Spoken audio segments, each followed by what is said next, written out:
నమస్తే. నేను మీ doctor Krishnamohan Yarlagadda, Hyderabad, surgical gastroenterologist and bariatric surgeon. మనం కనుక గ్యాస్ ట్రబుల్ గురించి డిస్కస్ చేస్తే అసలు గ్యాస్ ఎందుకు వస్తుంది, చిన్నప్పుడు లేని గ్యాస్ ఇప్పుడు ఎందుకు వస్తుంది? ఈ గ్యాస్ అనేది కార్బన్ డైఆక్సైడ్. బేసికల్గా అది లోపల జీర్ణాశయంలో తయారవుతుంది. కార్బన్ డైఆక్సైడ్తో పాటుగా హైడ్రోక్లోరిక్ యాసిడ్ కూడా లోపల స్రవిస్తూ ఉంటుంది. ఆక్సింటిక్ సెల్స్ నుంచి ఎక్కువగా వస్తూ ఉంటుంది. సో ఇవి రావడానికి కారణాలు ఏంటి? మనందరికీ తెలిసిందే, స్పైసీ ఫుడ్ అందరికీ తెలుసు. ఇది కాకుండా ఆయిలీ ఫుడ్, జంక్ అంటే ఏంటి? రకరకాల ప్రాసెస్డ్ ఫుడ్స్, అట్లాగే సాఫ్ట్ డ్రింక్స్, అంటే ఇవన్నీ carbonated drinks. Basically carbon dioxide plus sugar plus water is soft drink. ఇవన్నీ కూడా మనం క్రమం లేకుండా తీసుకుంటూ ఉన్నప్పుడు మన యాసిడ్ ఫ్యాక్టరీని ఎక్కువగా మనం పనిచేసేట్టుగా చేస్తున్నాం. సో హైడ్రోక్లోరిక్ యాసిడ్ అనేది ఎక్కువగా రిలీజ్ అవుతుంది, దాంతోపాటు కార్బన్ డైఆక్సైడ్ రిలీజ్ అవుతుంది. అందుకే బ్లోటింగ్ అంటాం. కడుపు ఉబ్బరంగా ఉంది, లేకపోతే తేన్పులు ఎక్కువగా వస్తున్నాయి, లేదా బ్యాక్ పెయిన్ వస్తుంది, లేదా షోల్డర్ పెయిన్ వస్తుంది, హెడేక్ వస్తుంది, పొడి దగ్గు వస్తుంది. ఇవన్నీ కంప్లైంట్స్, అన్ని గ్యాస్ట్రైటిసే. అయితే వీటి కోసం అని చెప్పి చాలా డాక్టర్ల దగ్గరికి తిరుగుతూ ఉంటారు. మెయిన్ అసలు గ్యాస్ట్రైటిస్ వచ్చింది అంటే ఒకటి స్ట్రెస్, సైకలాజికలీ స్ట్రెస్, అట్లాగే ఫిజియలాజికల్గా వ్యాయామం లేకపోవడం, వాటర్ తాగకపోవడం, నిద్ర లేకపోవడం, ఇవన్నీ కూడా ఫిజియలాజికల్ ఫ్యాక్టర్స్.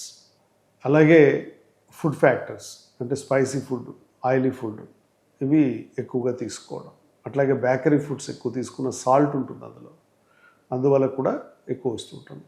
మనం చాలామంది చిన్నపిల్లల దగ్గర నుంచి పెద్దవాళ్ళ వరకు రకరకాల బిర్యానీలు, రకరకాల మసాలా ఐటమ్స్ తింటూ ఉంటారు, అట్లాగే బేకరీ ఫుడ్స్ తింటూ ఉంటారు. ఆ బిర్యానీతో పాటు మళ్ళీ సాఫ్ట్ డ్రింక్ కూడా దానికి మ్యాచ్ చేసి మరీ తాగుతూ ఉంటారు. అంటే ఆల్రెడీ బిర్యానీ తీసుకుని స్పైస్ ఫుడ్ తీసుకోవడం వల్ల ఆల్రెడీ మీ యాసిడ్ ఫ్యాక్టరీ పనిచేస్తుంది. దాన్ని ఇంకా రెచ్చగొడుతూ సాఫ్ట్ డ్రింక్ కూడా మనం దానికి యాడ్ చేస్తున్నాం. దాంతో ఒక్కసారి కడుపు ఉబ్బిపోయి సడన్గా రిలీజ్ అవుతుంది పేగుల్లోకి కంటెంట్ అంతా, తేనిపు వస్తుంది పైకి.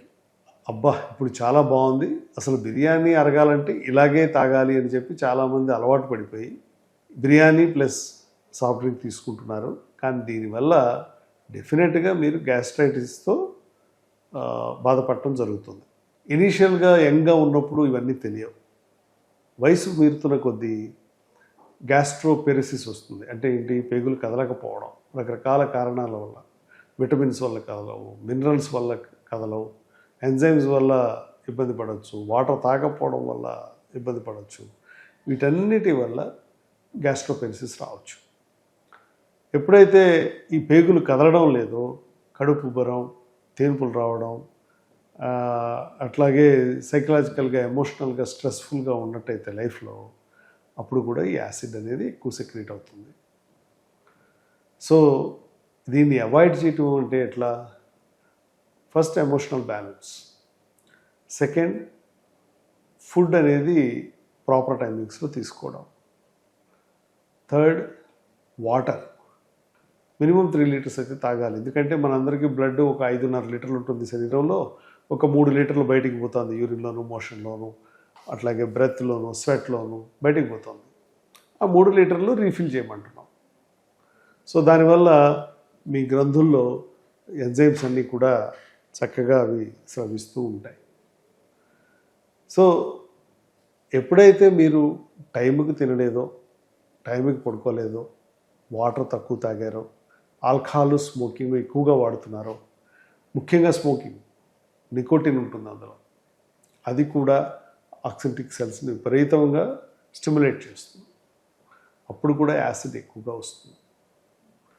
సో ఆల్కహాల్ అబ్స్టినెన్స్ అంటే ఏంటి? కంప్లీట్గా ఆల్కహాల్ మానేయడం, అట్లాగే స్మోకింగ్ని బంద్ చేయడం, ఈ రెండు కూడా చాలా అవసరం. లైఫ్ స్టైల్ అంతా బాగుంది నాకు, కానీ 2 అలవాట్లు మారలేకపోతున్నానంటే రైట్ ఇట్, గ్యాస్ట్రైటిస్ అనేది ఎప్పటికీ పోదు.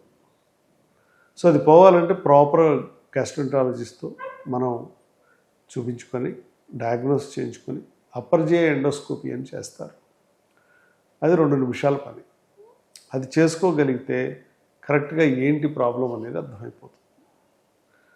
దానికి సంబంధించి మళ్ళీ ఎనిమియా ఏమైనా ఉందా, లేకపోతే ఏమైనా విటమిన్స్ ఏమైనా తక్కువ ఉన్నాయా, అట్లాగే మినరల్స్ ఏమైనా తక్కువ ఉన్నాయా అనేది కనుక మనం తెలుసుకోగలిగితే డెఫినెట్గా ఎందుకు వచ్చింది అసలు ఈ గ్యాస్ట్రైటిస్ మీకు, ఇంతకుముందు లేనిది ఇప్పుడు ఎందుకు వస్తుంది అనేది చాలా క్లియర్గా అర్థమవుతుంది.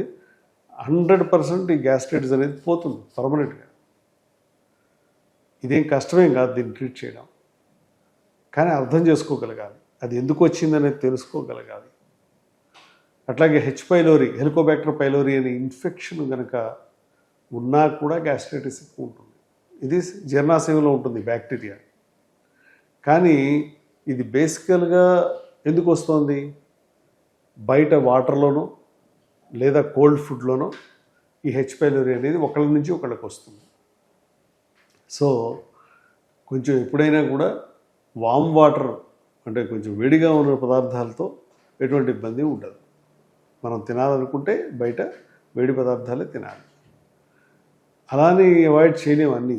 ఇప్పుడు ఐస్ క్రీమ్ తినాలి, దాన్ని వేడి చేసి తినలేరు కదా ఎవరు. సో అలాంటప్పుడు ఆ ఫుడ్ హ్యాండ్లర్స్ వాళ్ళకి ఏది కనుక ఇన్ఫెక్షన్ ఉంటే అది మనకు కూడా వచ్చే అవకాశం ఉంటుంది.